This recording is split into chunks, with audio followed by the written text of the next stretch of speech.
Welcome to Blizzard Fire. We hope this video helps fire up your solution.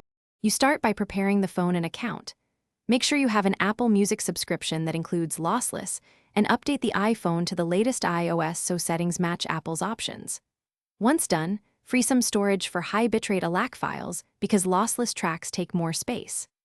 Now open Settings, tap Music, then Audio Quality, enable Lossless and pick a default for cellular, Wi-Fi, and download so the phone knows when to fetch full quality files. Next, you pick the audio to actually get in Lossless. Search Apple Music, add albums or songs to your library, and then tap the three-dot menu on an item to choose Download options. Make sure you select Download in high quality or lossless where presented. This forces the ALAC file to your device. Also, go back to Settings Music Downloads and set the download quality to lossless or high-res lossless for Wi-Fi so future downloads automatically. Finally, play the tracks and confirm fidelity. Use the iPhone's built-in player or a compatible app and observe that downloads show as lossless in the album view.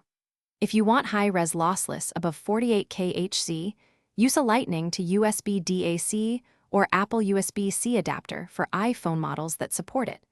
Bluetooth partners generally cannot carry true lossless. If audio sounds compressed, make sure lossless remains enabled in settings. Then delete and re-download the track to force the correct ALAC file.